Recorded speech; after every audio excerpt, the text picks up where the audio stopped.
Here's a fun fact for you guys. 80 to 95% of retail investors that ever step into the stock market lose money.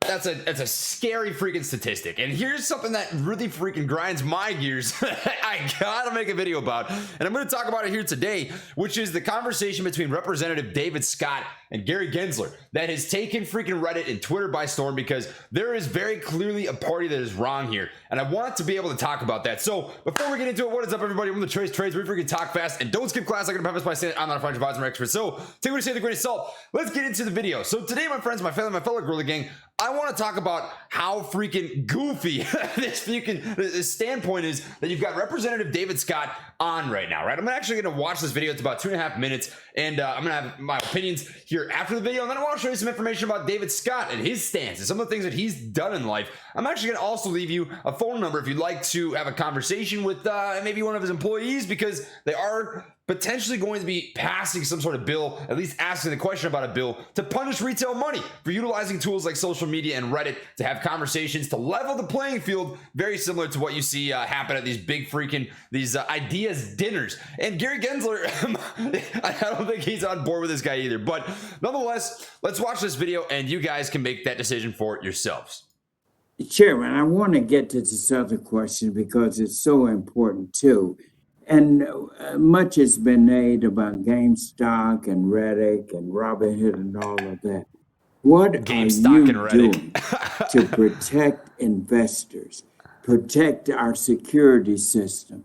And then secondly, what can and must Congress do to stop this? Put punitive measures, making it a felony. We got to get tough so that we can protect. Our financial system is the heart and soul. And within that, it is our investment, our stock markets, that must be held away from this mess.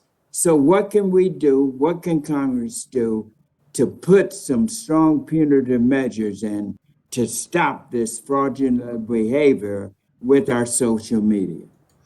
Here's something that I have to say before we continue on this video. Notice one thing that he said, right? He said they want to protect investors from social media and Reddit.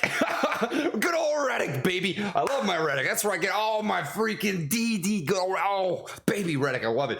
And what that is implying is that retail investors are not the investors he was worried about, right? Now, keep this in mind. I want you to ask yourself a question. Have you ever wondered to yourself why 80 to 95% of investors, retail investors, lose money in the stock market? Meanwhile, you've got big banks who on most days do not, right? They'll lose maybe 10 days out of the year. Ask yourself that question, right? People will blame it on freaking their penny stocks. They'll blame it on gambling addictions. They'll blame it on not doing the research. But meanwhile, they're not asking this question, right? Why is retail being pointed at as if they're stupid, but you've got these big banks who are doing it better? You really think they're that much smarter than you? Do you really think that? I do not. To me, that is the exact same thing as pointing at freaking poor people and immigrants and saying they're the problem within the U.S. economy. It's just absolute nonsense. It's an out. It's a way of essentially shifting blame away from the true problem, which is finding the focal reason why retail investors are losing money. And that's likely because they don't control the majority of the wealth within the stock market. And the system's built to keep people down. I'm telling you, right? And this guy is saying clear as day, individual retail investors are causing problems for investors. That implies something. You need to keep that in the back of your mind watching the rest of this video. Well, the GameStop events raised numerous issues, some of which are in the plumbing and the infrastructure of clearinghouses, but you're at another level about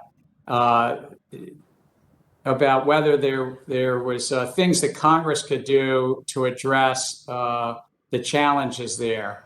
What we're doing at the SEC is 3 or 4 different projects. The plumbing, which I talked about, the clearing, trying to shorten the clearing cycles. 2 is we put out for comment for the public to weigh in on use of digital engagement practices. And 3, I've asked the staff. My time is getting short here, but I do. So him cutting off Gary Gensler, guys, he was on point 2 out of 4, answering the exact question that Representative David Scott had asked him, right? He said, hey, what is your plan in order to take care of the problems that you see within the stock market right now? Stops him in the middle of number 2, right? So it's very obvious at this point in the video that this guy has a clear agenda, which whether he likes it or not, does not line up with Gary Gensler. He's just got this sort of freaking vendetta against retail investors who apparently make money on GameStop and AMC, right? And no matter what this guy says, it's not going to be satisfied, because to me, this man is part of the corruption and the problem within the U.S. stock market. He's one of these freaking representatives. He's one of these big wigs that's a part of the freaking government that's trying to keep you people down. And we got to continue to talk about this sort of stuff, because that is how you make real freaking change. Now, this is the part that's really disgusting to me. I want to say this, Chairman. I have asked my staff to begin putting together a bill that we can have strong enforcement powers, put fines in, put jail sentences in, make it tough, so we will not allow these social media platforms to abuse the basic foundation of our great nation. Rest in our stock exchange.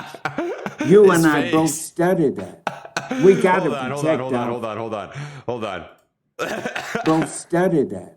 We got to protect our financial system. So I'd like to call upon you at some point to get further ideas. Thank you, Madam Chairman.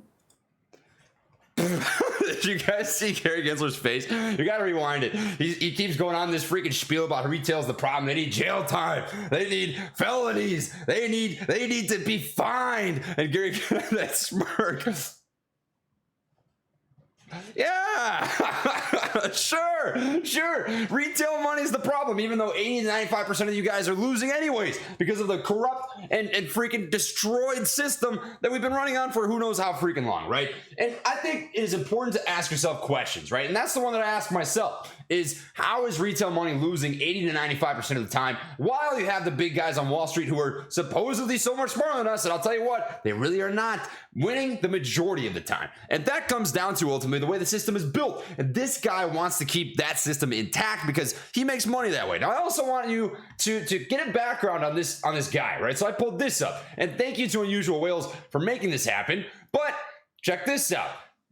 Representative David Scott, who is going to fine jail retail investors for using social media to protect the market, has previously received $118,000 from commercial banks, $117,500 from insurance, $101,500 from investment Wall Street PACs, right? He's also been voted as one of the top 25 most corrupt politicians in the United States Congress. Check this out. He's a corrupt American politician and businessman who served as the U.S. representative of Georgia's 13th congressional district since 2003. He has also had some problems with some finances, right? Representative Scott's finances questioned. This is back in 2007.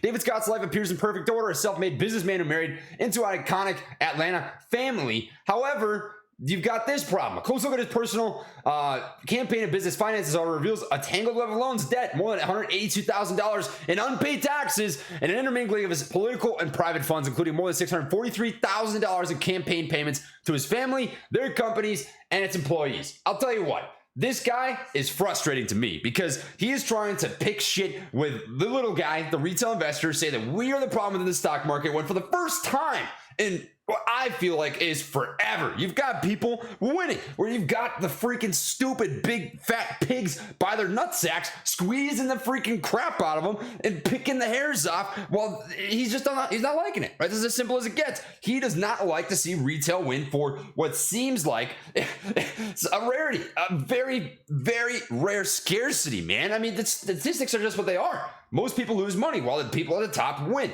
And it's not because you guys are gambling addicts. It's not because you guys are playing penny stocks. It's not because of XYZ. It's because of the way the system's built. I mean, think about this. The big guys at the top, institutions. Do you think these guys aren't gambling addicts? Do you think these guys aren't playing penny stocks? Do you think they're really that much different than you? The only difference, man, is two things. Their tools, three things. Their tools, how much money they're playing with, and their connections. Because all three of those things, guys, ultimately shape the stock market and the way that they freaking literally move. You want to know what price discovery is? Price discovery is basic supply and demand. But when that gets thrown out the window because you've got things like dark pools and naked short selling and payment for order flow, which is literally imbalancing the supply and demand towards the guys with the most money, you've got a problem, right? It's not you guys that are the problem.